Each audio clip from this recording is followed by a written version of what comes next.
I think a lot of people are stuck because they're doing what feels right, top line, Right. when they should be focusing on what's at the bottom line. What do we really want? What's the impact I'm dreaming of?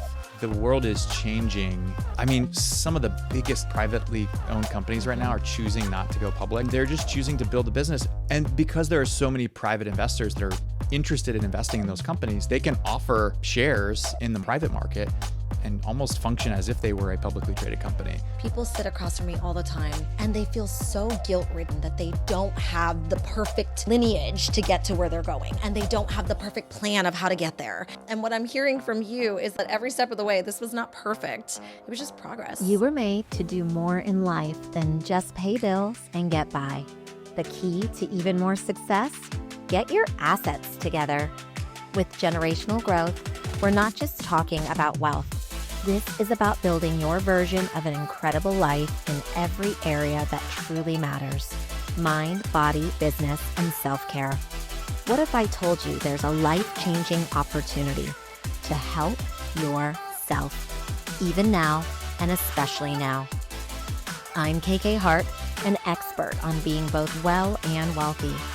I've spent decades building what's basically my own investment fund, emphasis on fun, acquiring and growing unique brands with capital, partnerships, and strategic support. I'm here to empower you to go further faster with an anti-hustle, no burnout path to getting richer and more financially fit for investing, acquisition, and growing everything you own. Let's grow. About a year ago, I acquired this business, Ghost Democracy. And it was my 10th investment, 10th major acquisition. I bought it for under $1 million cash. It was incubated for about $18 million. Oh, Right. And so they came to a really hard stop. I was already a client, so that made this really unique. And I kept raising my hand and asking questions. And honestly, it was obvious they didn't know what they were doing. And so I was like, I really like this vitamin C serum. Like, please don't let this go away. Long story short, I offered to advise them. And they were like, we're actually trying to do an acquisition. It's not going well. yeah. Thoughts? And we did a deal really fast, 7-day close. When did this happen? October of last year. Oh my gosh. Okay. So just under $1 million cash, and they went for it because they were at the end of their road. yeah. I found the pitch right after that. So I was recommended to figure out how I was going to grow it, because this was the first time I had transparently done a transaction where I was like, I've been work optional for 15 years. I don't need to make the money. This looks fun. I Yeah. like the products. And so I didn't have a path to the end, which as a consultant, usually that's a red flag, but Yeah. the fundamentals were there. And so everything I thought about in that 7-day closing period was around, how would I scale the business if I went big? How would I scale the business if I now call this cash flow 2.0, where I just keep the asset and grow it and thrive with it? Right. And somewhere in between there, someone recommended the pitch. And I was like, oh, that's interesting. I doubt that I would ever take on investors, but I'll throw something out there. And then your wife reached out to introduce me to Virginia at Party's Trick. Oh, no way. All that happened at the same time.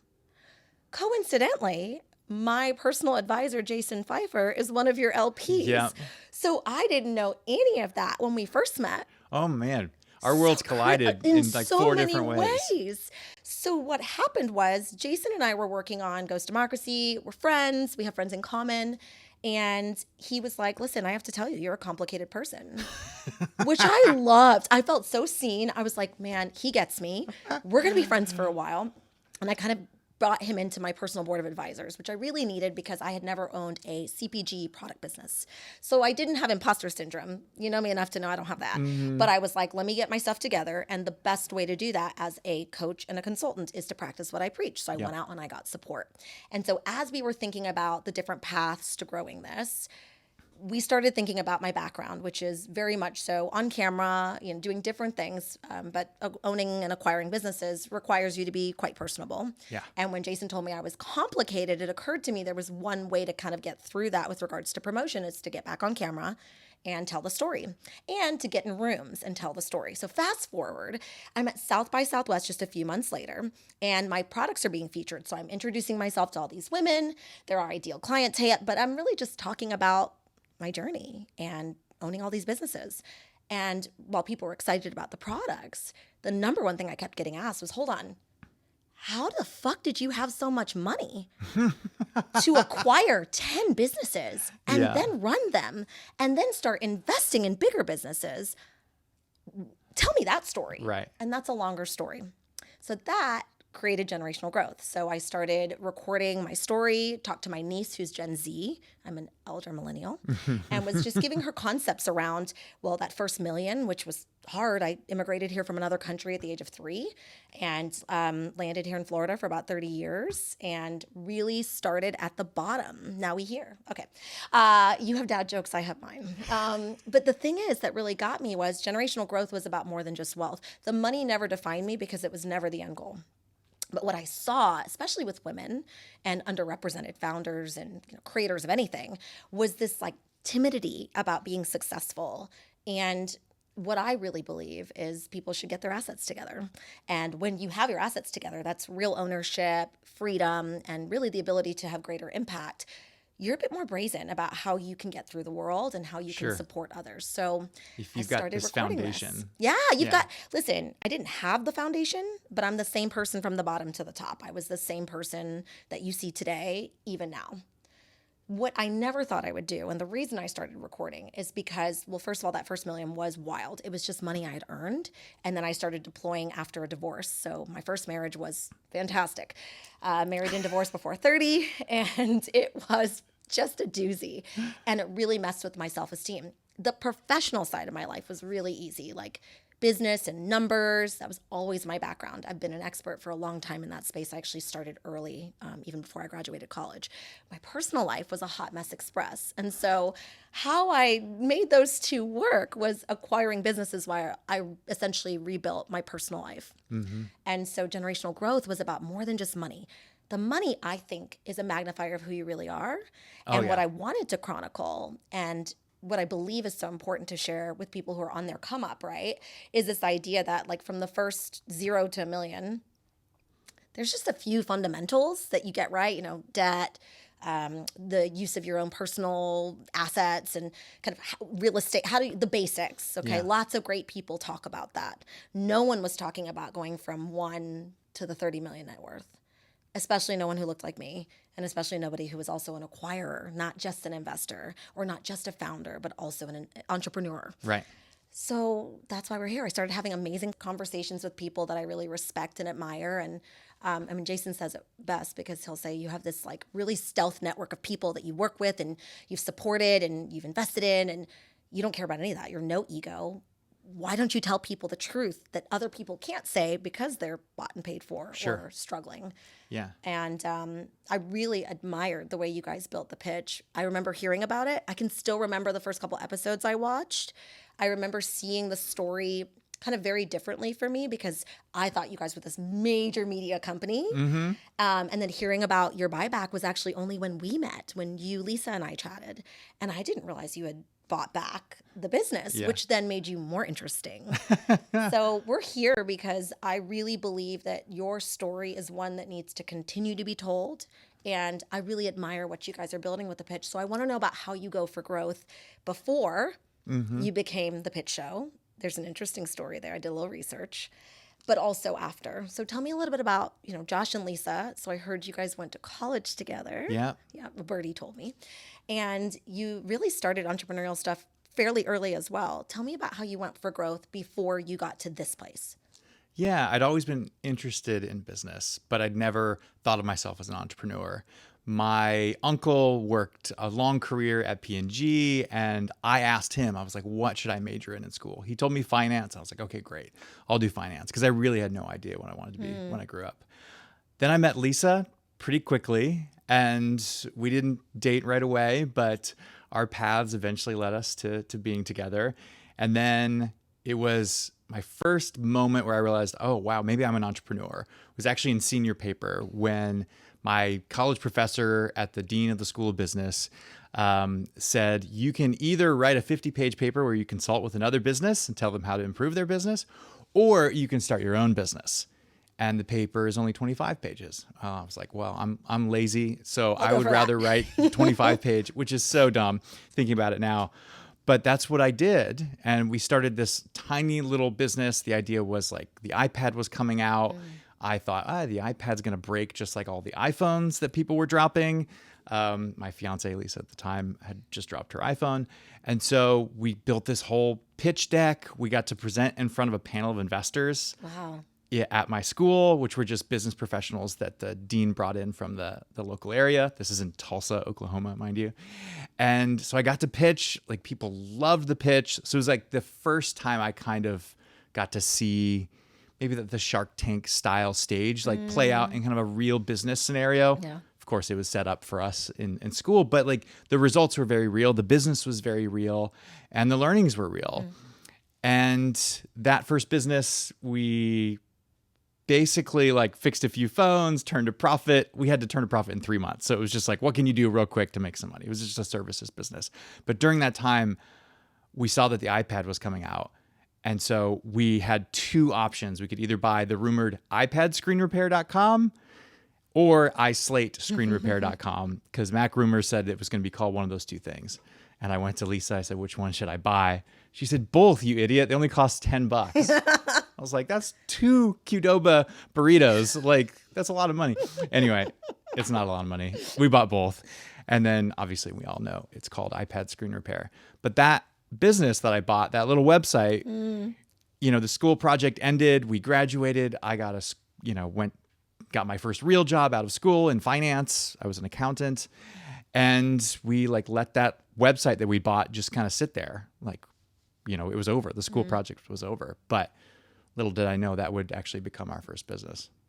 Wow. So I'm hearing a couple of things in your story that we actually have in common that I didn't realize. One is a purposeful pivot, because you clearly aren't still doing that business. No. So I definitely want to go No. deeper there. But also, I think it's always interesting because people think in order to dive into investing, for instance, you have to be in like a perfect pedigreed investor.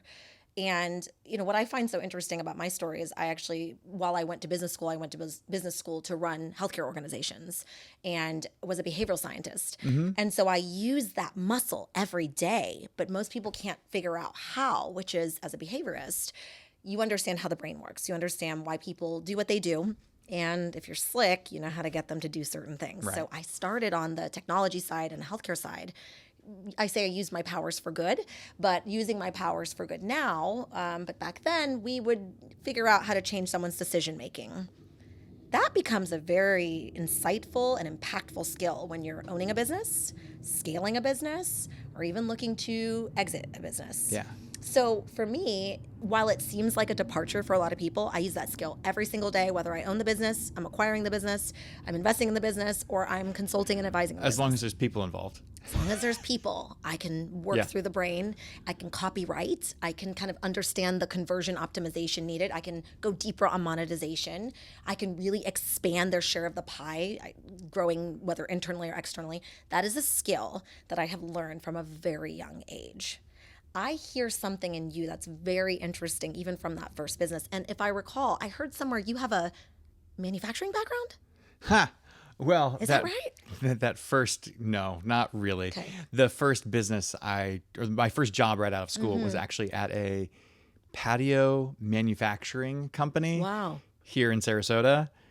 The business has like since gone Small under. world, Yeah. yeah. Yeah. And it was not what brought me here, but it was the first job I was able to land. Wow. So I got a degree in finance because I like big picture numbers, strategy, like how to like turn the cogs, right? That turn the bigger cogs and put the whole business in motion. Well, of course, finance and accounting are like, there's so much overlap and there aren't as many jobs in finance, unfortunately, for someone fresh out of school. So, I had this big brain finance degree and had to go handle the accounts receivable at a manufacturing facility. So it was a very humble, like first job. But it was one where when we got laid off, like a year later, because the business wasn't doing well, like I wasn't upset about it. It was like awesome. Like we had a kid on the way, so like I couldn't quit the job myself. But when someone let us go, it was like, okay, cool. This is the push I needed, which kind of led us back to Josh, iPad I hear Screen this Repair. all the time. What you just so eloquently put is what I hear a lot of founders whispering about right now, like the golden handcuffs. Or a lot of people, actually, a lot of the things that we have in common, we've talked about before, is a lot of venture capitalists feel very stuck right now. And they've come to me asking advice about cash flowing businesses Yeah. because liquidity crunch is real, honey. Cash flow is so sexy right now. Yeah, they're like, tell me more about these boring businesses. And I'm like, I don't do boring. Talk to someone else. I do heart-led, which means you have to give a fuck. Yeah. And that usually ends the conversation. No, I'm just kidding. Sometimes. No, you're serious. But what I find so interesting about your story, and I think a lot of people feel right now, is this pressure to perform versus the willingness to pivot. I always say shift happens. Yeah. Tell me more about what the hell you were thinking with a baby on the way and a layoff that led you to start essentially what becomes a venture fund and a media company. Yeah. I mean, it was a long journey for Yeah. sure. And like, we didn't start with the end in mind for sure. Yeah, I remember getting laid off. It was a Friday and like immediately just rejoicing. I was like so psyched.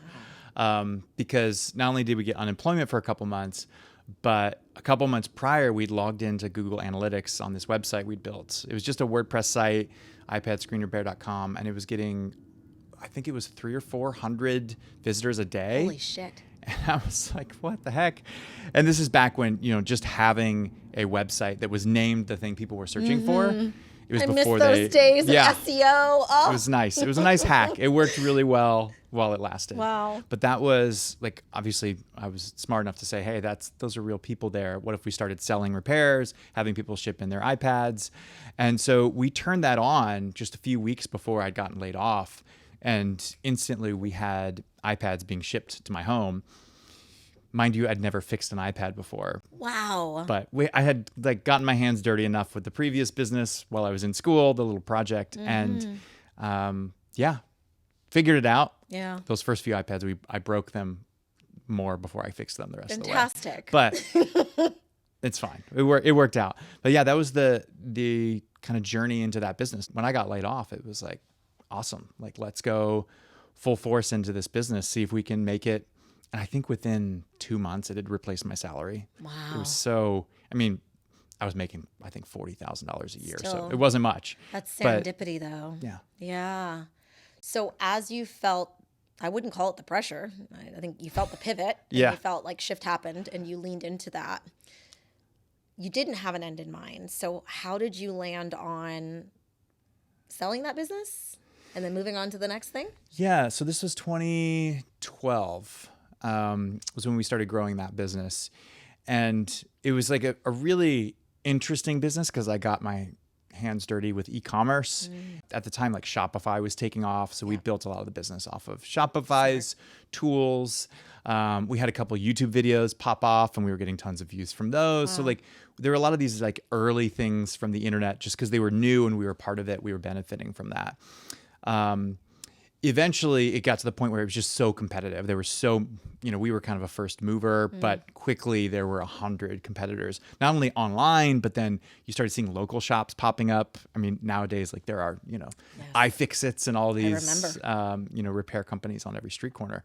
So we got to see that pressure. And, the first learning from that business was just how when you have something that has little to no barriers to entry, just how hard it is to build a lasting business. Oof. So, I think we thought we were stuck in it until a friend came along and said like, hey, have you thought about selling? I was like, selling? What do you mean selling? And, it was a business broker. So he was incentivized to tell me that. Yeah. But we went through the process and realized it was worth more than we thought. Wow. Because of the online work we'd done. And so we were able to sell within 2 or 3 years. So we built the business for 3 years, sold in 2015. And then it was the big, what now? Because we didn't really have a plan. We just felt like we were supposed to move on to whatever was next. I love that you and Lisa seem to have a very nice synergy with regards to how you do things. I'm sure there's always more to the story. I work with my husband. I get it. Yeah. But what's interesting to me is like, I was expecting you to be like, and then Lisa told me to get my shit together, get to the next thing. And I love that she seems like a very strong woman, but she was with you. She was always the more, unafraid of risk. She just would push me. I mean, like she was on the journey with me. So it wasn't like, it wasn't like she was like, go Josh, go. But like, we had 3 kids when we sold that business. No, we only had 2. But yeah, so that's what you guys did that next year. Yeah. We were growing the business, growing our family. Yeah, lovely. So, but yeah, she's always been a support and she was never afraid. I was always the one that was like nervous, and she was the one pushing me. It reminds me so much of my husband. I think if Matt were sitting here, he would say the exact same thing. It's like, sometimes I have to throttle her back, but from a healthy place, because I know that I'll never change her ambition.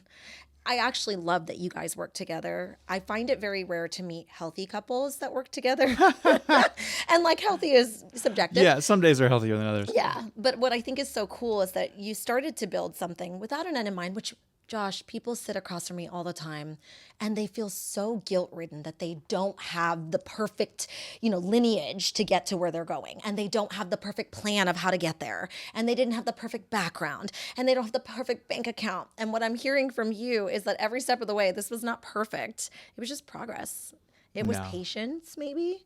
I would think of another P, but I'm not that witty. Process. No, it's funny that you say that. I guess people hold themselves to much higher expectations than I do. We didn't have such grand ambitions. Like the thing that we had, the small business that we were running that like had some growth online was like, I don't know, still small, felt small to us. Yeah. So like, we were like excited that someone wanted to buy it. So yeah, it makes me sad that other people like feel like they have some crazy standard they have to live up to. Well, I'll be honest, that's people with a lot of money in the bank. So I'm not just talking about the average American. I'm talking about high net worth Americans, ambitious people who already own a business or founded something. And I'm like a little, business whisperer. So sometimes what they'll say to me, they wouldn't say to someone else, Sometimes I'll sit in a pitch and the founder will be like, I don't really feel like I'm talking to an investor. And I'm like, go on, lean in. But what's interesting to me is how pervasive this is. And yet, can we just talk about it? You don't have, nor do I, the perfect pedigree to do what you're doing. You don't live in a coastal city. Check. You aren't from Silicon Valley, best I know. Check. So there's just a lot of things that I think what's great and what's the standard, I respect that. But I am a healthy dissenter. I am a healthy underrepresented person in a lot of ways. And I've leaned into that as my edge. Actually, I think most people look at me and they think that I'm not successful, and it allows me to really get somewhere faster in conversations and investments and businesses. I had a recent situation that I went to speak at a very large financial institutions event, and they thought I was the help. And I had a blast. Oh, Josh, that was so fun. So fun. I mean, and I was dressed accordingly. Like, there are days that you would not know. My kids make fun of that. But what I love about that, to be honest, is that I get to be a bit of a chameleon on the wall. Yeah. And I've been stealth for quite a while. So being able to have authentic conversations is much more important to me than prowess of who I know and what I do. But there's like a sweet spot to that, which is I leverage what's considered, my unfair advantage, they would say in venture, as all of my setbacks that led me to feel probably, I wouldn't say marginalized, but certainly not thought of. Our backgrounds are similar. I was in the corporate world, but I'd hit the glass ceiling and I wasn't getting to that next level. And I had an accidental opportunity to start consulting on the side and realize that I could do this for a while.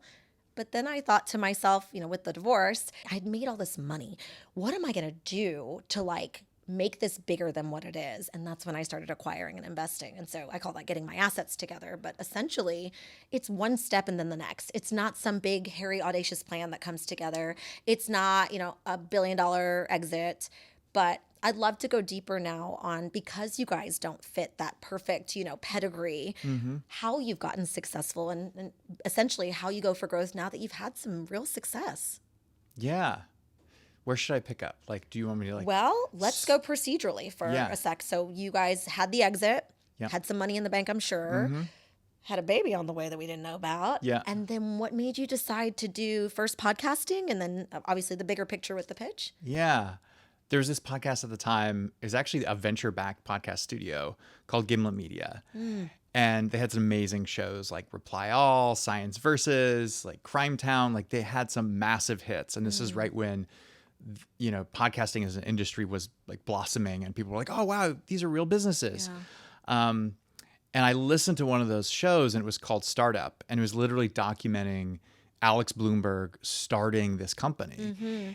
And I mean, down to like the nitty gritty details of like, how do I negotiate how much of the company you, my co-founder, are going to get versus me? Do I give you 60 or do I give you, 40 or 35? Like, how do you navigate that conversation? And I just heard this and it was such a different, like, I realized, oh, wow, like that's what podcasting can be. Like you can be this like narrative, almost like NPR, but like more almost like NPR, Pixar, like really like craft storytelling. And that just made me fall in love with podcasting. I was like, that's what I want to do. Like, I don't really want to do just like two people talking in a garage.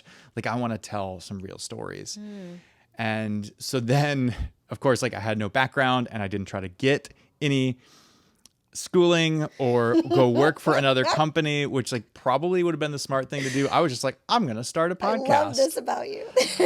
And those first podcasts were so bad. I mean, like literally we deleted them. They don't exist anywhere. Oh, those are the You missing can't find- 55. I heard about this. This is before the missing 55. Oh, you're kidding. There was a whole nother show. You heard it first. There's a missing number. Oh, There's this show, interesting. it was called Daily Hunt, and we would just like, there was this website called Product Hunt, and it was remember Product kind of like Reddit. And we would just try to interview the top product that day and then publish an episode that day about it. Sounds urgent. Yeah, sounds, we're not NBC here. There were like 300 or 400 people that listened, but that was not enough to build a business on. Yeah. So we quickly pivoted from that idea. But like, yeah, I just loved, I think my first learning from my first business, one of the reasons we sold it is I realized like, I don't love these customers. And not that the people themselves were bad, but the state of mind people had when they came in and they had a phone or a tablet or a computer that they needed repaired. They were always angry when they came in because they needed something repaired. And so it made operating the business not very fun. So when we were looking for what next, like I tried consulting, I did some like marketing on the side. I'm sure that there were 3 or 4 businesses that I tried, dabbled with, a couple of like friends that I tried to start businesses with. Those always go well. Yeah. You find out who's actually an entrepreneur, who's not. Yeah, I forget. Yeah, I remember one of them was like a WordPress hosting company. Yeah, we didn't have any sales. So, it was a great name though. It was called Page Rocket. Page Rocket. That could have done something. It could have. Yeah, we had a cute little rocket logo. So dumb. Anyway, these are the things you forget unless someone asks. Let's see. Yeah. Like after a bit, I realized like, I need to do something I'm more excited about. Like the next business, I don't want to sell in 2 to 3 years. Like I want to keep building it. Like I want to keep building it. Pause. Can I just say something? I never break the fourth wall or whatever they say, but this is the moment. I feel like this was just like an organic, very important moment that I want to make sure that everyone is listening to, because I have a feeling somebody out there feels the same way, maybe a couple thousand of you. Okay, so we're going to talk about the thing that you probably need to get your assets together for. And I'm going to act, and Josh is going to act like we don't know, because we don't, right? We're filming in a studio. We have no idea that you need to get off your butt and make that next decision. So just keep listening in. Let's pretend like this never happened. It didn't. And let's just listen in to somebody who's actually done it and done it successfully. Are you with me? Okay. Go on. This never happened. So when I saw that podcast, when I saw Startup, what they were doing, it made me realize like that's something I want to do. Of course, I did not look at the economics. I didn't look at the business model. I was definitely chasing like a feeling and something that was exciting to me. But it turns out that was the right move. That is the right move almost every time. The numbers can come, right? Yeah. But when we go boring versus heart-led, this is the issue I have with what's being said right now. It's like the heart has to be there. There will be a time when you got to put in a little more sweat equity than you liked, right? You got to wake up a little earlier. You got to do a little bit more. And that's where the heart comes in. So actually, this makes perfect sense. It's actually why I broke the fourth wall, because I think a lot of people are stuck because they're doing what feels right, top line, Right. when they should be focusing on what's at the bottom line. What do we really want? What's the impact I'm dreaming of? Yeah, when there's almost too much information out there. Because you Absolutely. see everybody else doing these things. Like, oh, well, maybe I should do that. Absolutely. I should do this. And, Everybody this wants is the hot. highlights reel, right? They don't want to hear about your messy middle, but they need to. They don't want to hear about the start that didn't feel perfect, but they need to get there. So thank you for being so honest. Yeah, there's more. But wait. It was a there's mess. Yeah, so that first podcast, Daily Hunt went nowhere. There was actually another podcast. I won't even tell you about that No one. way. Yeah. Oh, this is so great, Josh. Thank you for sharing that. I think someone said this recently, and I can't remember who it was. They said oftentimes when you see a really successful output, you don't pay attention to the failures that came before it. Well, that's because they're so bad. Nobody has heard of them. Exactly, because 1.2 people listened to that last thing, Yeah. down from 300. But Yeah. like that is the story behind the story that most people need to just feel confident to get out there and do what they're supposed to do. Yeah. I will say, though, the effect of those bad podcasts was I built a network. Wow. So because Product Hunt was this like international website people were using, I was talking to people all over the world. And as someone who lived in Florida but was interested in tech and interested in storytelling, it was getting me in touch with the right people that I would need to eventually build this career, which I, of course, didn't know at the time. I was just following what was interesting. We actually started that podcast because of a dream I had. Love. It was just in the middle of the night. I dreamed that I started a podcast about Product Hunt. Wow. And then I told my wife, Lisa, about it. And she was like, cool, you should start a podcast. Wow. Everybody needs a Lisa, right? Yeah. Truly. She's mine. Yeah. So then that day, we published the first episode of the show. Oh, so you're one of those. Oh, I love this about you. Now I really admire you. You just dive in, you do the thing, you figure it out. Actually, that's not a skill set of mine. I am an overanalyzer, data driven to the core. And it's kept me, I think about the deals I lost or that I overthought more than the ones that have gone well. I have stayed really behind the scenes because I'm like, here's the deal. People aren't going to believe the success I've had. So why don't I just not tell them? Like, I love that you just have this brazen way of like knocking down the door, trying it. Oh, it needs a door knob. Okay, I'll go get one. Yeah. Okay, I'll fix it up. Okay, now I see there's demand. Like, you just have a totally different way of doing things. I really admire that. I am much more tactical and precise. And sometimes even when I think I'm throwing spaghetti at the wall, I've like calculated the type of spaghetti, the And wall what it's that's gonna going do to after it splatters. 100%, my friend. So this is so just endearing to me, especially this is so out of my comfort zone. I grew up never talking about money, never talking about success. Spent the first half of my career really pretending I didn't have any. Yeah. And now I feel so clear that I need to come out and like be very honest and very direct about my success so I can inspire others to have this moment and get to this big thing that they're hoping for and never actually do the work for. Mm-hmm. So with you, I love that you have no perfect pedigree, kind of tried some things that didn't work. Everybody, right? Mine was personal, not professional, but I can tell you those personal ones didn't feel any different, right? Maybe worse. And then you land on what seems like a jackpot. Yeah. Where was that first feeling for you when you started? You went from, we'll call it the podcast that will not be named, after Daily Hunt. And then we hit the pitch. Like, where did you finally go, all right, we're on to something? Was it early? Yeah. Well, no. And I will say we did Daily Hunt for a year. Okay. And I remember it felt like weekly talking to Lisa because the money we'd made from the first business, we were just spending down those savings. And like we're seeing the money in the account just dwindle every month, and we're not seeing much promise in the business. But every time when we prayed about it, we felt like, okay, like this may not be the thing, but it's the thing that's going to lead us to the next thing. And so we just kept at it when like, I think anyone else would have looked at it and been like, you need to just stop. Like this isn't going anywhere. The breakthrough was actually when a listener of that show reached out. His name is Sheil Manat, and he's based in Silicon Valley.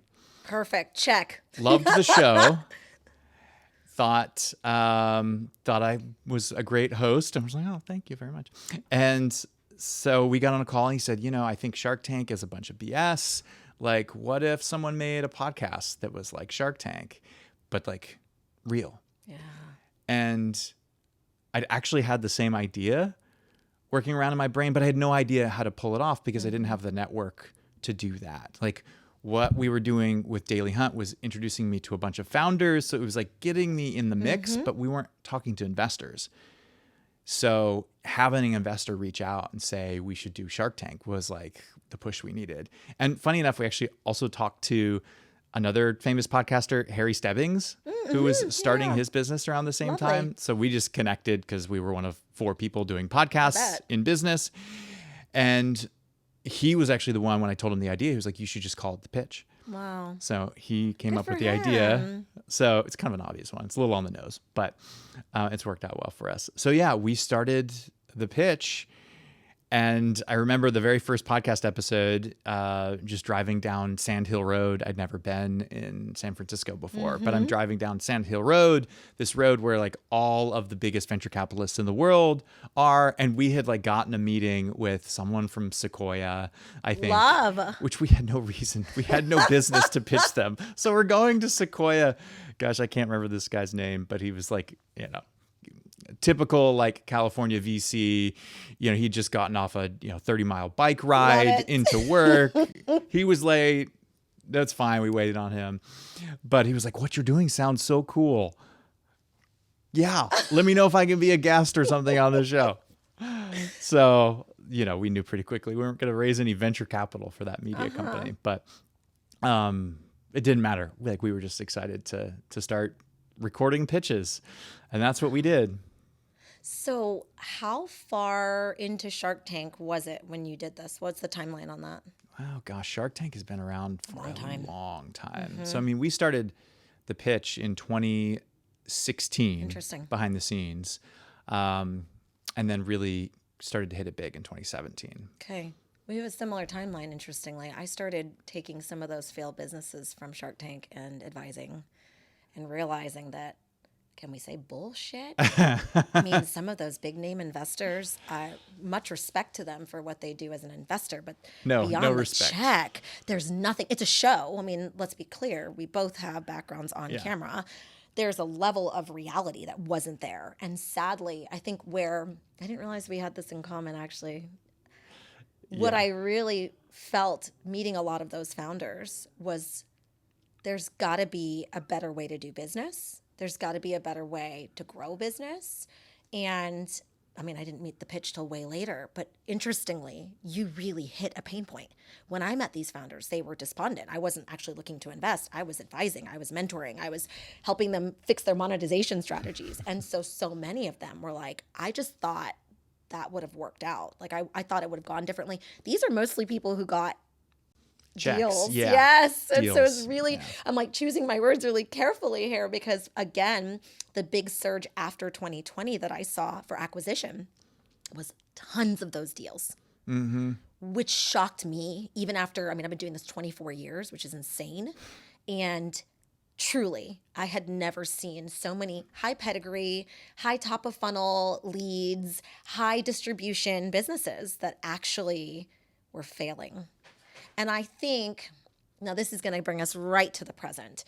I think that's why what you were doing was so, imperative at the time that it was, is because that's not reality. That's not how you grow a business. That's not how you raise for a business. But then there was this whole other thing that I knew we had in common, which was you guys are really proactive with your communication and support. And while I do that as a very tiny team of one with a team that supports me, you guys do this very publicly with your show. And I really admire it. I'm not just saying that. Thank you. Most founders really need that level of support. I call it either partnership or skill investment, more than the check, more than the capital. But very few people are willing to like roll up their sleeves and have the conversation. Or I like to log into the Shopify and do changes to the Klaviyo. And like most people really shy away from that when they're at that level. So I've met several founders that were on The Pitch even since we met, and it's nothing but positive feedback about let me use the phrase I always use, proactive communication and support that they receive from the show, from you and Lisa. Well, that's so good to hear. Because we always feel like we actually do so much at the beginning when we start working with them, when we broadcast their episode and do so much behind the scenes to like get them to the point where they're ready to pitch. But then afterwards, we, don't have as much support. Like we're there to help them and provide advice, but like we're not as in the weeds as we would actually like to be sometimes. Yeah. But what I hear from what you guys are doing, and I'd love to know about how you guys are going for growth now. You're making some really interesting changes that I'm excited about. Yeah. I'm actually really surprised about Harry Stebbings being so supportive. I'm thoughtfully and happily surprised. Okay. When you and I, before we started recording, I was telling you a lot of women, they're curious and excited about getting their assets together, about growing their business, about, getting some more things under their portfolio. I run an investment fund with a team of my husband, the dog, 2 adopted kids. I mean, it's a really lively dinner table, right? And yet I'm quite brazen about how I've done that, and now quite open about how I've done that. And I can't tell you how many times people, even with lots of financial success or external success, are still really nervous. And they feel like, this is a phrase I hear all the time, it's incredibly gatekept. Yeah. Particularly women, but the industry on the whole. And so part of this is why I wanted to record these conversations and have such open candor about what it takes to grow and what it means to, I call it, go for growth. And it's because a lot of times, I'm going to say there's a level of collaboration versus competition as the mindset, as the ethos that everyone wants, but doesn't actually put in the effort, the muscle, the follow-up to do. And that's actually been, I think, the thing I'm most passionate about is that I am a follow-up to the bone person. And I'm a follow-through. If I say I'm going to do something, I'm going to do something. That's not that common in this line of work. And I really, truly believe there's something really interesting about that part of your story where instead of gatekeeping you, knowing what he's built now, right, he empowered you. And I think more of that needs to happen in the industry. And listen, I sit on some very fun cap tables. I like the upside as much as everyone else, right? Yeah. But I will say sometimes I do it just because it's the right thing. Sure. Sometimes I do it because there's like an edge that I can help them later. And then sometimes I do it because there's a profit incentive, sure. Yeah. But I think if even each of those quadrants we did a little bit more, every single person, it's going to sound super cheesy, but I tell my kids all the time, we have to be the change that we wish to see in the world. And we live in a world now where everyone feels like everything's so manipulated. Everything is, fabricated and not real, right? Authenticity, I think, is at a real deficit right now. All-time low. Boy, is it. And so I think that's an important part of the story I just want to highlight that most people wouldn't think about, because he could have very easily just, pat you on the head and said, well, good luck. It's going to be hard. Yeah. It's going to be really competitive. The podcast landscape's going to change a lot. Duh. Yeah. Well, Harry was he was just as small as us when we spoke. This is in the beginning when neither he or I had a big platform. Love. I think I love that even more because he was probably scared as shit. Yeah. Truly, I think he was probably like, holy shit, this could really work out. And yet he still did the right thing. Yeah. I think that's super cool. And I think that's an important part of your story, especially because I really do see very clearly that you guys are building something that I think will be even longer lasting. And I think hopefully hit even more support for the founders and, great stuff for the investors. But I think if we don't highlight that and we glaze over to the next big thing, the acquisition and the buyback, I think we'll miss something that I really want to share. You're gathering this over the little time that we've known each other now, but I'm a heart for the people person. I'll never forget where I came from. I'll never forget that first $1,000 I ever made. It was literally down the street in Ybor City. Hey. Ooh. It was that kind of stuff. Bartending and just really aggressively building wealth without realizing what I was doing. I was just stacking the money. Right. And then there's a part of your story that we're about to shift to that I think really empowered me. And you wouldn't know this. I had some time to think about it on the drive here. And there was a point where your buyback became public. Yeah. And then you disclosed how much you guys had raised through the show, before you did the fund. And I thought, holy shit, I've done that in a couple years just myself. And I've not shared that with anyone but my husband. And at the time, it was we were newly married. And I was like, hey, this may never work out to anything, but I've been work optional before I met you. And I'm just going to keep doing this for fun. And we'll see what happened. And then we doubled our net worth from there, which has been wild. Doing less, not hustle, there's no NFTs. I'm not going to sell crypto as the thing. But I think what I loved about you gave the numbers. You told the story. You told the upside. And you were really unashamed about where you came from. And I see that today really clearly. But I remember thinking wow, if these guys are doing that, and I'm just a little non-institutional investor coming in, I should probably share more. Of course, I didn't for years. That was quite a few years ago, right? So I'd love to now go into the fun stuff, which is, so you guys started this thing. This venture guy tells you, yeah, it could be a thing. I'll support it. Mm-hmm. You get some ideas from some unknown friends at the time. And then how'd you get to the Gimlet acquisition? Yeah. Well, so we did 55 episodes, me and Sheil as the host, and we co-hosted together. And I think either we were so bad at picking companies or so bad at picking investors or just so bad at our jobs that no one got any funding. Those first 55 episodes, nobody got invested in, even though some of those companies are like billion-dollar companies today. They're massive.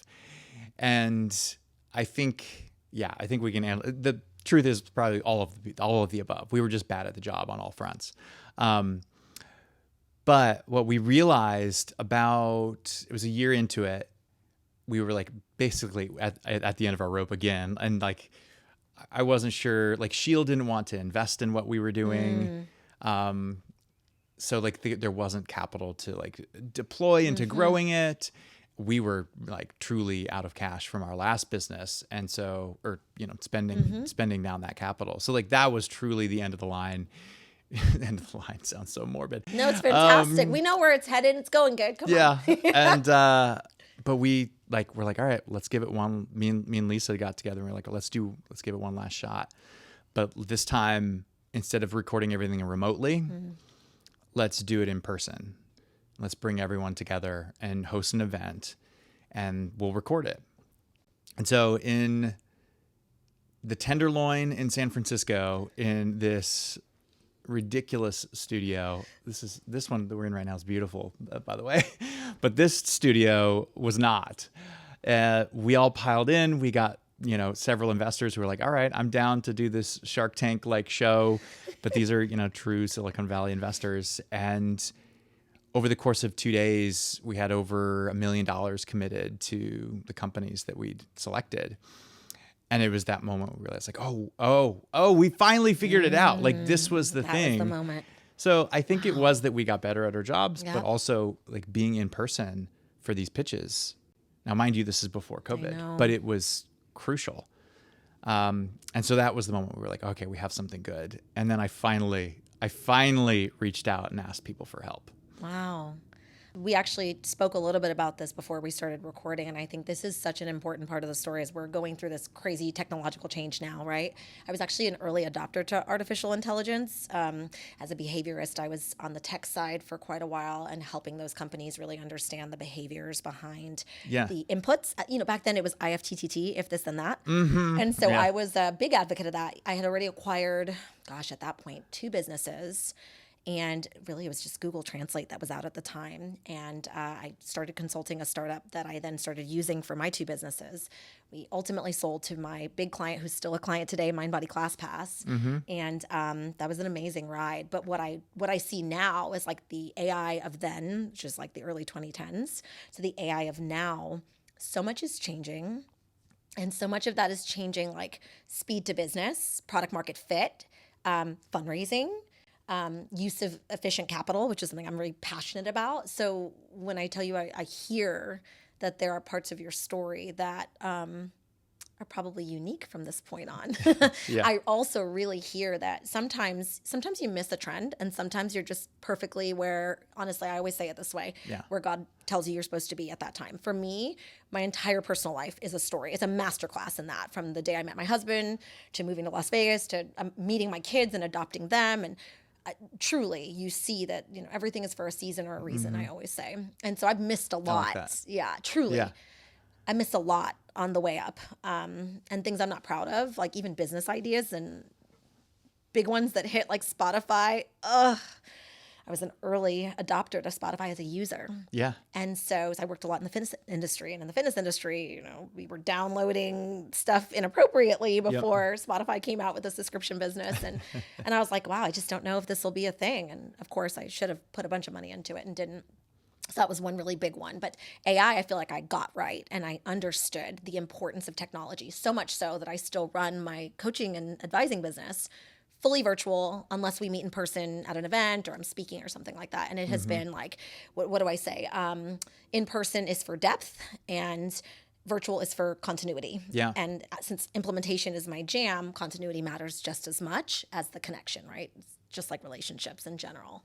But what I find so interesting is that we're at this point again where like there is some energy to being in person. And I'm actually not shocked that I bet there were some good things that came out of those first couple, those that we shall not talk about episodes. But I can see why getting people together would be so important. I made some really big bets recently as an investor on that very concept of like loneliness and authenticity being a real driving force for the future. Yeah. So your timing was just season or reason, maybe both. Yeah. Super of course, that cool. timing turned out to backfire a few years later. Yeah. Okay. Tell me that part. Yeah. Keep going. We, so from that first event, we knew we had something good. So we pitched, basically we started pitching all of the podcast networks.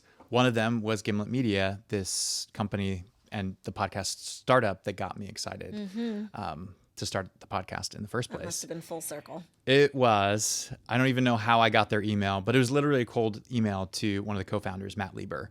And I remember just the subject line of the email was amazing tape, because I learned enough from them to realize people in audio, radio, NPR world used the term tape. Love it. They didn't use audio recording. Everything was tape that they worked with. I think you're a low-key behaviorist in your past life. I picked up a few things.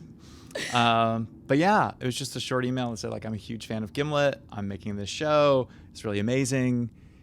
Would love to partner with you guys or share what we're building, and got a reply. And was like, oh, well, let me know when you have a pilot or have something to share. Wow. And it was like, oh, okay, cool. We have a response, and now let's go work on a pilot. So then I reached out to a bunch of other people who are in the industry and said I need editors, I need producers. I've been trying to make this show for years, and very few people were listening. Yeah. So those 55 episodes where nobody ever got an investment were good and interesting and educational, but they didn't really fulfill what we'd set out to do, right? We wanted to tell this true story of how companies raise capital, and we wanted to democratize that whole process. But if nobody's ever raising capital, nobody's going to take you seriously. Sure. You're not. What are we learning? We're learning how to not pitch, right? Great. I could have figured that out on my own had I just gone and pitched. So, it was, there wasn't much that was really working in the business. And so I realized once we had this good tape, we had to level up what we were doing. So we invested the last of what we had from the previous business in hiring editors, getting the help we needed to essentially upskill the show itself so that it could be the thing that we dreamed it could be. But that investment and that pilot, we sent it to Gimlet Media. We followed up a couple months later, and they're like, oh my gosh, we love this. Do you need help with distribution? Our startup audience, from the startup podcast would love this. So they're thinking cross promotion. And yeah, a few months later, we sold the show to Gimlet Media. Wow. So, my background's on TV, but I'm a little rusty. You filmed a pilot after you already had episodes? Yeah. Wow. Well, I knew that I wanted to take down those 55 original episodes. They compromised. They're well, how about we leave 12 of them in the feed? Okay. So I picked the 12 best that I really liked. But then we launched with Gimlet, and pretty quickly people were finding the show, binging those 12 episodes and going, nobody ever gets investment. This is not what the show promises. Fantastic. And so we wiped those episodes because we weren't fulfilling the promise. They were just confusing listeners. So yeah, they all disappeared. Wow. So yeah, we thought of it internally as a pilot. We thought of it as a brand new show. I think when we launched, it was called season 2. So 55 episodes was a very long season 1. Yeah. This is helpful. Actually, this was something in my back of my mind that I've thought a lot about. It's actually what kept me from recording Generational Growth sooner, which was all about production value. And to be honest, I was listen, I don't have to do this. So I want to roll out of bed. I want to work out. I want to come from that workout sweaty and gross, and I want to record authentically. Exactly. And so for years. Yeah, you should pitch that. It's a fantastic idea, isn't it? For me, it held me back. And look, I'm a multiracial woman, so I have to have my hair done. I got to put a little bit of makeup on. Yes, I own a skincare company, but let's be honest, women have a different standard to be on camera. Yeah. I really struggled with that, Josh. It wasn't until I really feel the serendipity of the timing, the 10th acquisition, Jason being a bugging my ass about getting my story out there. And then Yeah. all these women whispering to me, why wouldn't you share this? And the goal was actually not gatekeeping. It was that I didn't believe that I could present it in a packaging that makes sense. And I'm still figuring that out. Yeah. But that has been, it's actually, this sounds horrible, but it's true. It's helped me to feel like I want to do it because I hired a female team, female on-air talent. She runs our short form show, which makes fun of all things raising money, all things financial, and all things female founders. It is hilarious and also like so cringe that it makes you uncomfortable because you're like, does this person know I'm talking about them? It's phenomenal. It's called Assets Under Management. We just launched it. But then I had to hire her. And then I hired a female editor who's not cheap because she's got a different lens to things than perhaps my, male counterparts that I wanted. I needed that in almost like an art director. Yeah. And so our entire team is built of people that, I'm all about lean and mean. My background's actually Lean Six Sigma. So the behaviorist is also alongside this operational excellence and efficiency mindset, very Japanese Kaizen. And so to figure all that out, it took me for years to get off the bleachers, so to speak, and then say, you know what? Fuck it. I'll fund myself. Yeah. I'll do it the way I know I'm supposed to do it. And then I'll just fail as fast as possible. I'll try tons of different things. So I really admire that you made it very clear that production value actually mattered. I wish I'd found you sooner. But here we are. So that was like that big investment where you sold, but then stayed on.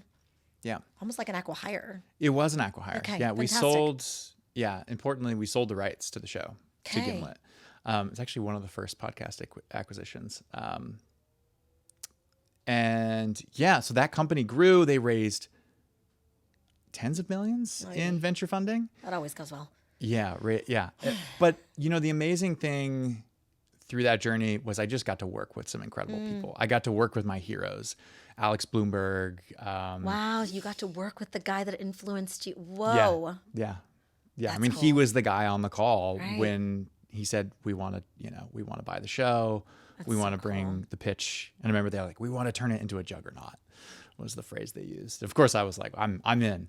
And the thing, when we sat there and said, like, do we actually want to sell all of it? Like, because in an ideal world, we still owned it. But the offer on the table was to buy all of it. And we thought really carefully about that. But I had been really struggling with loneliness in my work. And partially because so much of the podcast, even though we were recorded in person, so much of the work happened remotely. Yeah. And we had this team and like we were building momentum and it felt more collaborative. But still the idea of joining Gimlet Media and getting a chance to work with my heroes and like really learn the craft was too good to turn down. That's so cool. We sold, got to work with Gimlet from 2017, 2018, 2019, 2020.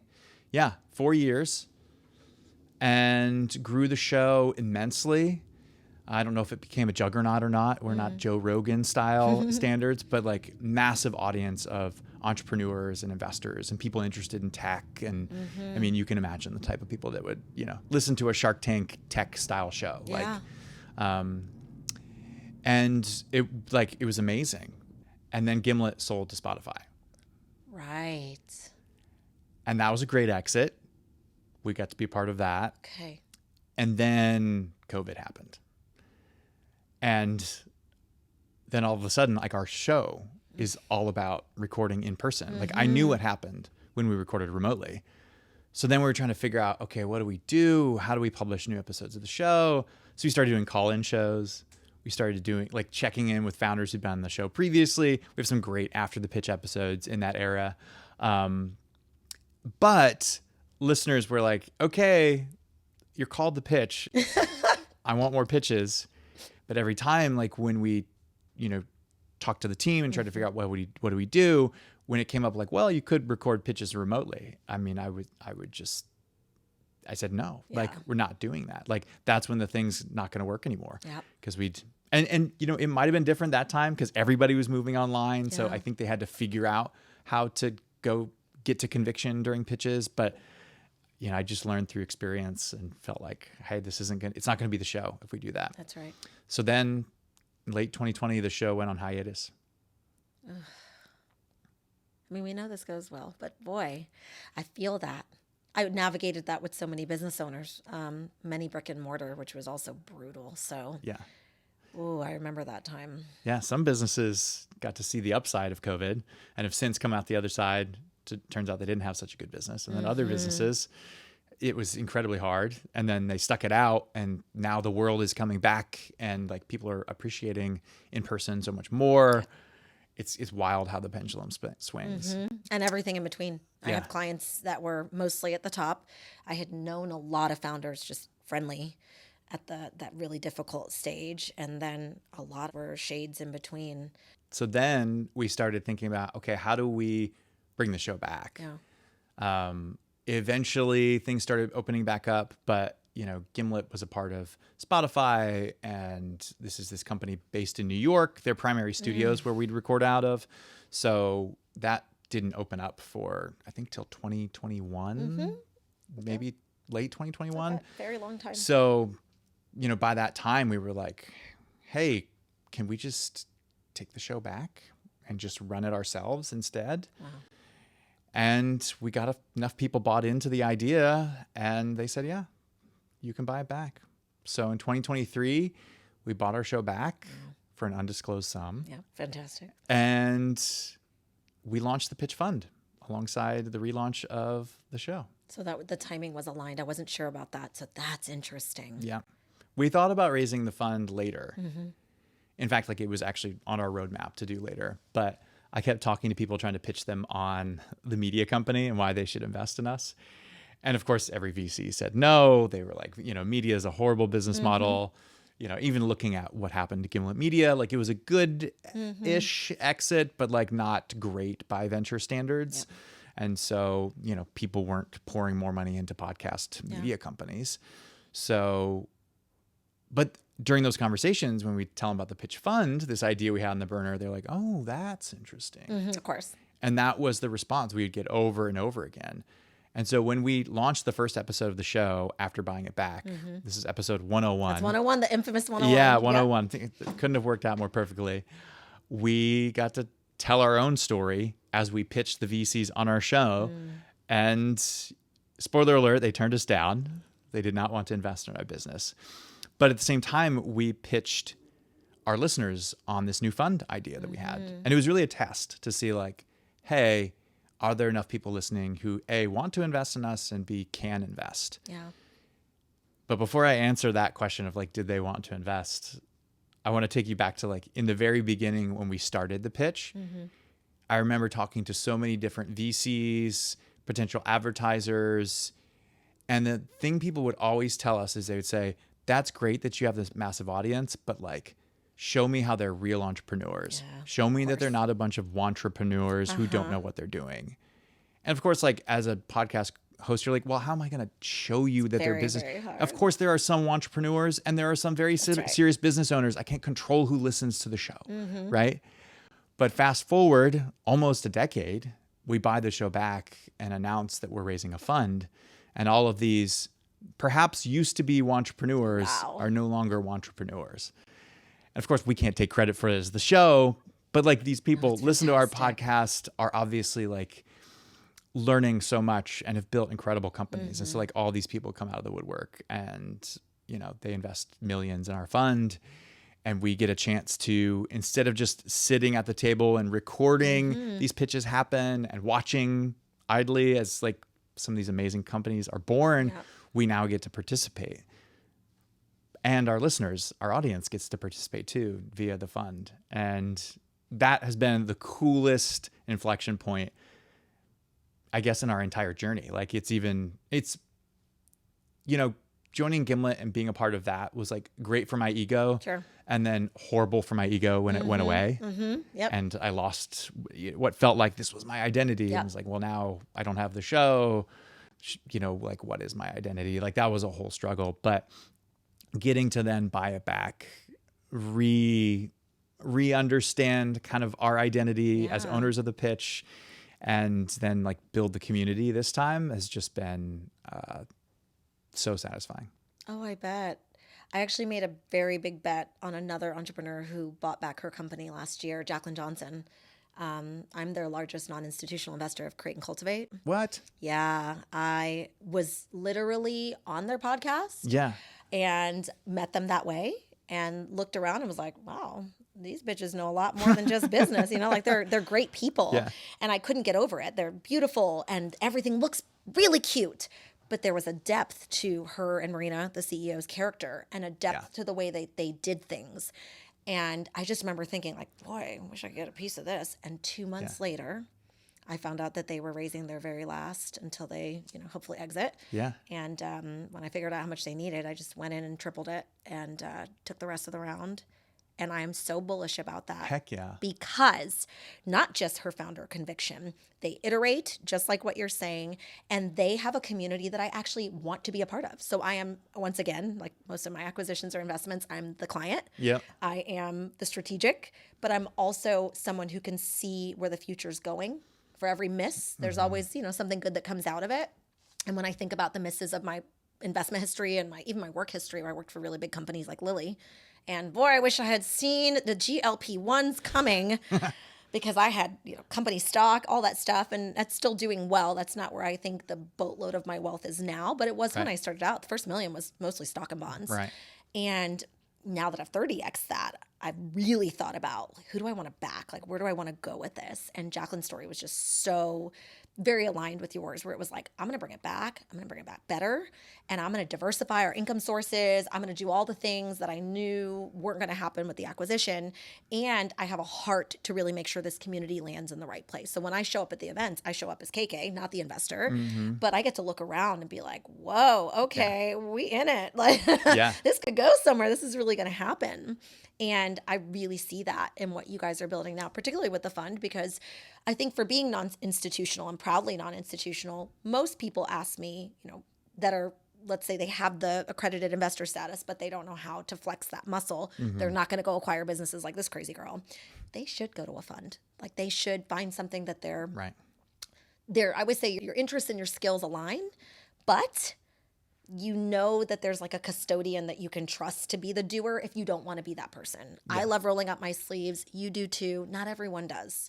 And so being able to go along the ride with you guys while being a listener or a viewer is really exciting, I bet. Yeah. And I'm seeing more and more opportunities just to share with people. It happened last week. I was on about 200 women call sharing my portfolio thesis, how I built it, what I did. And the number one question was, well, there's two. One was education and the lack of knowledge of like, how do I get exposure to these things?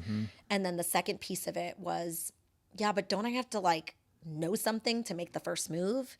And I think, being an LP in a fund could really be an answer for a lot of your watchers or viewers. And a lot of the people who are advocates of what you're doing, even if they can't, get to the mound, so to speak, and back. There's so much to learn. Yeah. Yeah. Especially in venture. What are you doing now? What's the future? You've got the fund. Yeah. You bought back the assets, which means you own everything the pitch. What else are you guys doing in between? Like between the fund and the media company, you have like sponsorship support. Right. I remember you mentioning that to me. Anything else in between? Like what else are you guys thinking about for the future? Venture fund is a long-term commitment. Yeah. So what other ways you guys are going for growth now? Yeah. I mean, we think a lot about like actually concentration and just keeping what's special and what works. And as you know, building a community that feels authentic and real and where the people that are there are actually authentic and real is so hard. Everybody wants it. It can be a clear differentiator, but like you can't just tack on a community onto a thing and be like, look, now we have community. Whereas so many other acquisition channels or brand building channels, you can kind of tack it on, right? Yeah. You hire the right consultant, you're good to go, right? Community is just so different. It's so fragile and almost ethereal, I guess, or ephemeral is the word. So we're really careful about not doing too much because what's gotten us here is the fact that we have stayed focused on the pitch at every turn. And even when we had a chance to walk away and do something else, every idea that we had was like, well, if we had the pitch, here's how we'd go about it. And so we're really centered around the pitch. Well, we joke, we call it the pitch cinematic universe. So, the characters on the show, entrepreneurs, like these people need, you'd think with AI somehow that would have democratized everything, but actually it's made the world more noisy and founders are looking for even more ways to stand out. And so any edge they can get. So And we've been doing this for so long, it's going to be hard for someone to catch up. So we're just trying to double down on what's already working. So our fund is growing. We're just raising more, investing more in the companies that come on our show. And then we're investing in new formats. But it's still the pitch. It's still the things we're doing, these 2 core events a year where we're bringing in VCs and startups from all over the country and the world to pitch, and people are getting, massive checks. And then what are we doing on the backside of that to like tell the true story of what happens after they get the check? And that's where I think things get really interesting in 10 years, right? Like we have been running the show for almost a decade, but the companies that have sprouted and taken off, this is before we started the fund, we don't have access to anymore. Right. Because we're not getting the investor updates. We're not shareholders. We are not privy to, they call it information rights. That's right. In venture. We're not privy to information rights around these companies. And so even when we go to our friends, the VCs on our show who invested in them a decade ago, we're like, hey, can you tell us? Just tell me a little bit. I promise we won't say it on the show. They're like, no, I can't. Contractually, you have to talk to the founder and get this permission. So we can't actually cover those stories in the depth that we would like, but now that we're investors in this new batch of companies, since we've bought the show back, in 5, 6, 7 years, we're going to have some incredible footage. We're recording check-in calls with these founders every quarter. And so to be able to tell the true story, not the revisionist history story where you talk to the founder and it's like, well, we had some hard times, but we figured it out and here we are. And we're sailing off into the sunset. Like that's all a lie. Reel. Everybody knows it's a lie and it's uninspiring because it feels unattainable and it feels untrue. Yeah. And so we're going to be able to tell a story that I think it will be true. And I think it'll be a lot more impactful than what people are seeing, the stories people are seeing on other shows these days. This is really interesting and clarifying for me because I've thought a lot about this little thing that I'm doing with generational growth and, what I want to do with it. It's really not about monetization. And what I'm hearing from you is it's really not about monetization. No. I've already turned down a pretty big offer before it even got produced. And I was like, why would you want to own that? Like, that's weird, right? But that also leaves, I wouldn't be a great business expert if I didn't also go, you left some money on the table. What do you want to do with that? Whether or not you need it, you can do a lot of real world good with that money. Yeah. And what I'm hearing from you is the North Star is the North Star. Like doing the right thing by your audience is the way to go about growing. Right. Because I think that's not common anymore, friend. No, you're right. I mean, I think we realized after we'd almost lost the show and we had a moment to either choose it again and say okay, this is my path, or move on. And we've chosen it because we love it. And so it's pretty easy now to keep choosing it because it feels like it's almost like a relationship that was tested, right? Our relationship with the pitch was tested.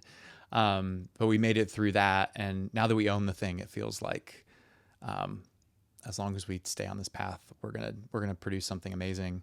So we're very tied to the success of all the companies we work with. Our success is theirs. And I think the media company is going to slowly build tons and tons of just the IP we're building as we do this is going to be worth something someday. So perhaps that will sell, but the fund itself, is meant to just produce value through the companies we're investing in. I'm glad you mentioned the sale. So something I've been thinking a lot about is the idea of, the end that everyone wants, this big exit, hopefully strategic, and it gets a lot of founders, especially in the venture space, excited.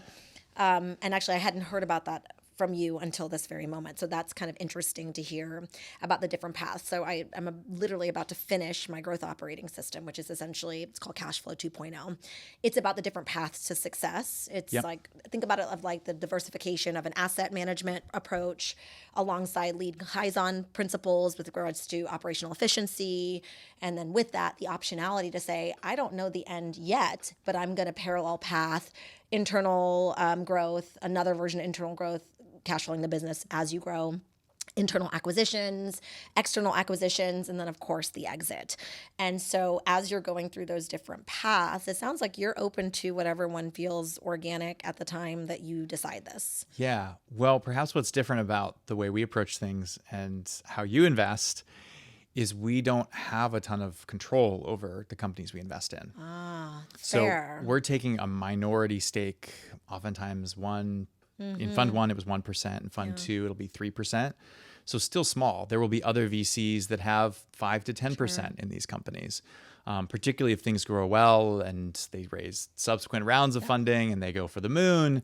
Like we'll really get pushed down on the cap table. So we won't have a lot of choice when it comes to asking the founder to either exit or build a company a certain way.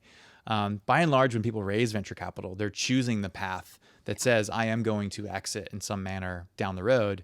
But I will say, like, the world is changing in ways that are really interesting and I think exciting for founders. I mean, some of the biggest privately owned companies right now are choosing not to go public, not because they can't. Like, the IPO windows have opened again, but they're choosing not to go public because they just don't want to. Been very outspoken about this. I agree. And like, I think Stripe is one of them. And they're just choosing to build a business. And now SpaceX is another, any Elon company.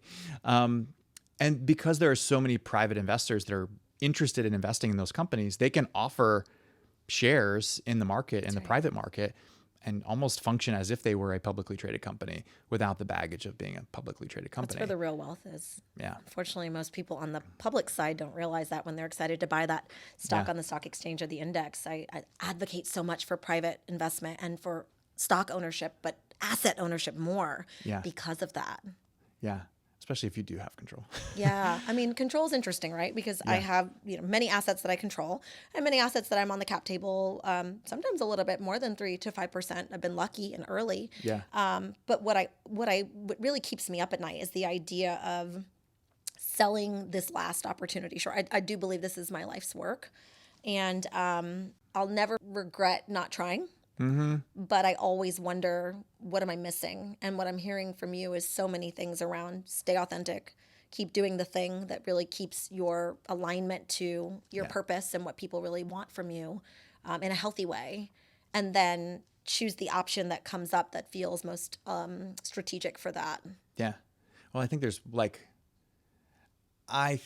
that there are things that you are born to do and you are just going to do better than anybody else naturally, instinctively, and it's going to feel effortless, which is why I think sometimes it's not obvious and people don't realize what their true superpower is. And I think that's one of the things that I find saddening about our current the information cycles and the amount of times people are trying to learn, and it's literally they're following the flavor of the month of whatever is popping off on whatever social media platform they follow. And they're like missing this core thing that's like, what is your unique experience? What are you uniquely gifted to do that nobody else can do?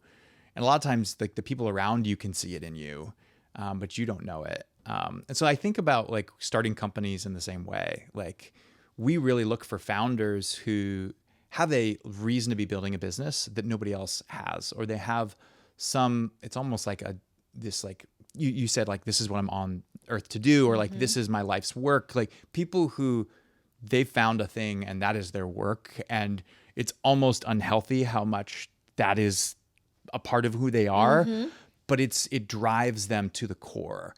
And those are the types of people that we think can create those outcomes that are exciting from an investment perspective, as opposed to, we'll just use a term, tech bro-ish, that's like, hey, whatever, last year or a couple of years ago, it was NFTs and Bored Apes, and like, we're shilling whatever the flavor of the month is. I'm going to try to get rich building on this platform. This is the future. And then, all of a sudden that goes under and it's like AI, I'm shilling that.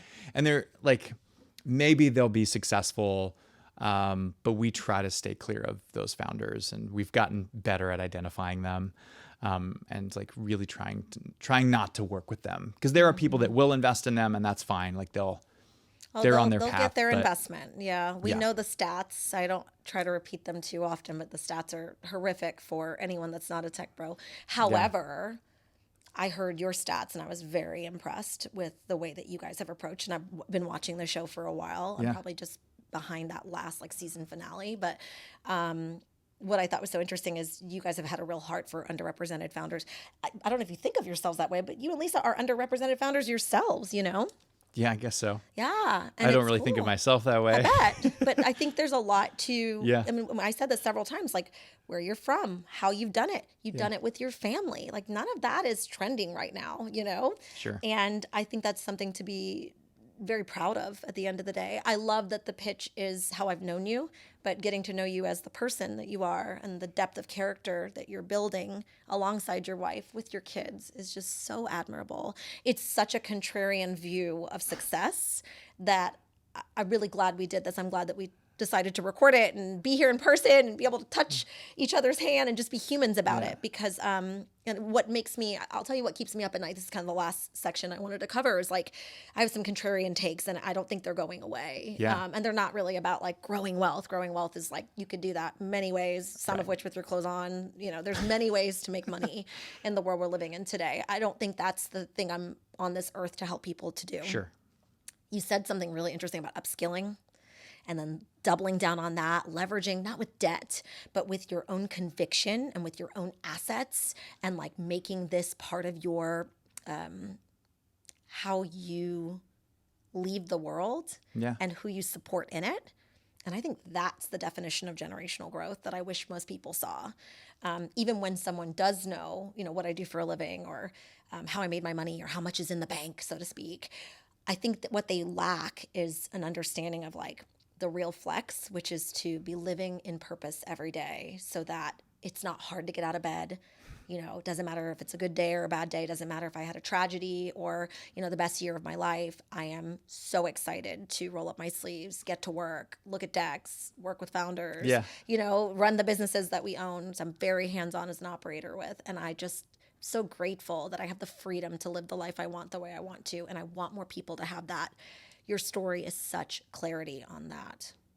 I did not hear you say the thing I thought you were going to say, which is like, get a bunch of sponsors and like, you know, do this thing. Just hustle, get out there. Yeah. Just like get the right sponsor and you'll be fine. And like, you know, have an event or something. Like I did not hear that from you at all. And that's actually I think the top line advice that I hear a lot, particularly in the media space. I don't consider myself in the media space. This is just a fun thing that I've been doing. Yeah. But the thing I hear a lot investing in that space lately is like, okay, so how you really make the money is you do this thing and then you run ads and get on the YouTube partner networks. And I didn't hear any of that from you. Yeah. Yet I'm sure it's been successful in those ways as well. Yeah. I don't have any hacks. Yeah. Unless my entire life is just one big hack, which it might be. We'll find out. I think we'll find out. Give us 10 years. Yeah. And we'll see how that goes. Yeah. Well, so I guess, last questions for you are around these contrarian thoughts. So that's one of mine. People need to get their assets together. I say women in general because we have this big asset transfer happening, wealth transfer in the next couple of years. And I feel most women don't feel ready for it. But I think I meet enough people and do enough to know that everyone has the right to get their assets together. So that's one of mine. What's one of yours? Contrarian take? It's hard to find a true contrarian take because I hang out with VCs all the time. I was gonna. Okay, so And here's it's like- mine. Let me put you on the spot and see if you're willing to go there. The future of venture. Do you think it's the way it's been run all these years in these 3 big spots in the world? Yeah. I don't think you're running it that way, and I think you're going to be very successful at it. Yeah. I mean, certainly not. We're betting everything that it's not going to be the same as it was previously. Yeah, I actually, to make light of the NFT statement earlier. That was my favorite to mess with. Like, it's interesting because now we're seeing like true applications with blockchain that are actually useful because the people building with it are like the true believers who understand the utility and they're not just throwing hype and like, you know, it was mostly just a multi-level marketing scheme a few years ago. So like seeing people build true tools like decentralized finance and stable coins, like there's so much really cool stuff happening. And I think it's going to transform the private markets and make them a lot more like the public markets without a lot of the baggage of the public markets. We'll see how the SEC tries to step in and change things, but the number of privately held billion-dollar companies is increasing. Whereas previously, like you could invest in Amazon, I think 2 years after the company was founded, the company was, IPO'd. And so like there's so many people who are able to take advantage of that massive growth in that company through the public markets. But you're seeing so few of those opportunities. Now the entire, public market is just large cap, like whatever NVIDIA wants to do drives most of the market That's today, right. Literally 7 companies are on the entire S&P 500 where most people hold their wealth. Right. And Good that's luck. what covers the news, but what you don't see is what's happening in the private markets. Yes. And I think there's just a lot of things happening underneath the scenes that are going to converge. And I think it's going to help us as venture fund managers get liquidity in a bunch of different ways that don't require IPOs. But it's also just going to mean so many more people are going to be able to participate. And maybe the risk tolerance that we have as a fund is too risky for some folks. Sure. But they could be buyers when we're sellers, right? When the companies, emerge and like you can see who the winners are. And like maybe you can invest in the next Amazon, a couple years after it's built. I think that's really exciting. And I think more and more people are realizing how much is happening in the private markets and how much they're not getting access to through their public portfolio. Yep. And I mean, I'm sure you've seen this, but is it the 80-20 bond, securities model? Like, I think everyone agrees that's gotta dead. die. Kill it. Yeah. Like we need a different model. And I don't know how much, gets put in private markets, but it needs to be a percentage for sure. It's getting interesting. So I can't wait to see what the next 10 years hold. I don't know if that's actually a contrarian take. No, but I'm smiling so hard because my last investment is on this thesis. What is it? So all of the work that I do, advising, mentoring, investing, or acquisition, always in the same scope. What's unique is that it's fitness, beauty, health, wellness, the future of work, and the future of money. Most people don't realize the ideal client for that is almost always the same. So I've been working around this ideal client for 24 years this year, actually in just a couple of weeks. So when I think about that person and how we attract her and kind of tripwire a lot of different things with businesses, whether it's, SaaS or product or in person versus, online, there's been one interesting through point, and exactly it's that. It's the lack of democratization until the present and the way that the private market, I think, will open. And there's been some legislation around this. I'm not pro or for any political figure, but there's been some real headwinds and signals that this is going to happen. So I invested in a marketplace that democratizes startup investing. You have to be accredited. More opportunity for people to not make, unlike you and I, investing their full-time job. Yeah.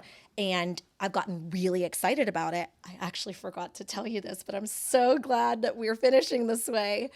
One of your companies is on there, and I'm about to make a direct investment. Crazy thing. So I just invested in this company. I'm actually skill investing and capital investing. Yeah. And so I'm vetting a lot of things on there right now. And I run SPVs for really early stage founders that I'm like, okay, high conviction for me. It's too early. I'm a later stage investor. I'm investing my own money. For me, proves my thesis is that you can be some average everyday girl from a tiny country, come here with very little, make the million, take the million, make $30 million and deploy it the way you want to and get some money back in a way that's really meaningful.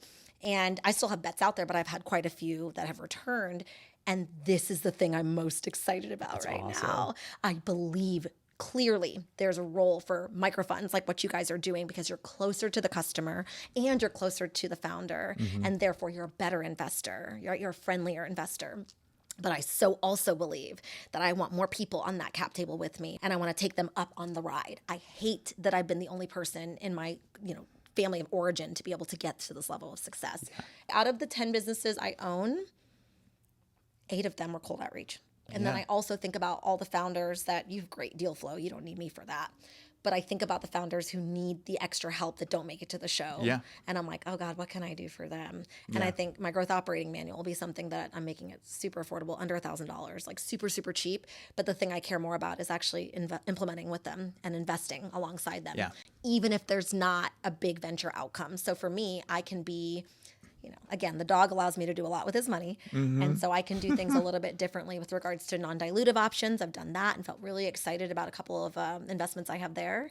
A Lululemon competitor, that's been like super exciting to see her grow. She just 4x'd her last year with just non-dilutive funding and advising. That's crazy. So that's been interesting to see. And then everything in between, right? Like I like a good check just like the next person, but I think there needs to be a highlight of more ways that you can bring your skill, right? I own a marketing agency. It's the most fucking expensive thing about running a business is distribution and finding people.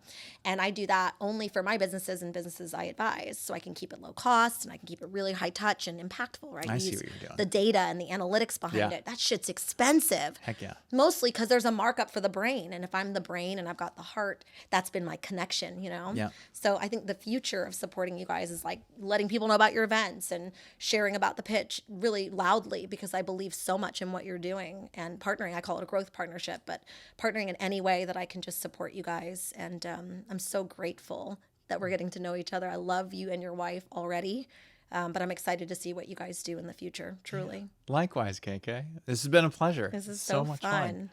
You know, you venture people love the intro, and I've always been like, listen, I'll knock on the door. We'll see what happens. You know, like it's such a thing. You're used to the side door, aren't you? My God, I'm over there like trying every key. I'll just figure it out. And like sometimes it doesn't work. Sometimes I'm like, oh man, I missed this opportunity. I don't think this guy took me seriously. And my husband's like, you should probably get out of yoga clothes and like do your hair for some of those meetings and like see if these guys take you seriously.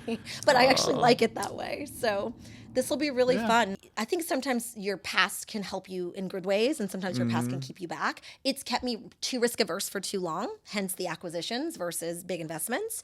But where it helped me is I'm ridiculously fiscally conservative. So for me, like, I mean, before my husband, it was just me and the dog, you know, and I would just stack money. I mean, and the biggest issue you have with that is the tax man. So I actually started investing mostly because I was so lonely. I just gotten divorced and was like, okay, all this money's in the bank and I fought really hard to protect it with a prenup. So what do I do? Yeah. So I started acquiring businesses that I was a part of. My first investment was a 2-unit dance studio and just bought her out and ran it myself and made all that money back very, very quickly in less than a year and then kept it for 5 years. So doing that, I was flexing my skill, like my natural born skill, and then learning new skills along the way. I mean, I had to learn venture. I had to learn, you know, investing like this because it's not natural or normal. Yeah. But the thing that I had is that I didn't like to spend a lot, and I loved seeing money in the bank. So for me, that was the thing that lit me up. Now, when the tax man came every year, my accountant would always say, what are you going to do? Like, okay, you bought the house this year. Okay, you did this acquisition this other year. And so every year there's like this healthy panic inside of me that like, I love legally paying taxes, but like, what can I do legally to pay less taxes? And so every year it brings me to, I mean, a really blessed situation where I'm able to go, okay, well, what can I do with the money? And what's the impact? And I'm going to take a year off and adopt my kids. And so this has been my story. It's like tiny bets early. You know, what do they always say about the stock market? Like the best time to invest was yesterday and the next best time is now. Yeah. So I just started that early, Josh, so that I had compounding interest start coming in really early. And then I took that and magnified it with the alternative investments, which I don't recommend everyone do. But if you have a heart for growth and you have a heart for the type of work that I do, like I am a $0 cost, which most businesses pay tens of thousands of dollars a month for. So I knew I had a skill. In between that, I had to believe in myself enough to go, I'll do this and I'll do it myself and I'll do it my way. Okay. That's my mic drop. There it is. Mic drop. I'm super shocked after being dormant for years and like not doing anything with the tiny following I had. People are hungry about this, where I was still stuck, but you really gave me a lot to think about is like, Josh, I'm getting DMs all the time from people who are like, I can't tell you how much I needed to hear this. I needed to see it the way you're saying it. I needed to see a normal girl do it. And what's shocking about that is that many of them are very notable and Really? yes. And so I don't know what to do with that. It's like, okay, our engagement externally is not amazing in my opinion. I'm hard on myself. Yeah. But our internal engagement is wild. Yeah. And so I keep getting asked to like share more and do deal flow. And so that's been great to, you know, grow the listenership. But I'm meat of the bone. I want people to truly get their assets together. I want them to get off the pot, so to speak.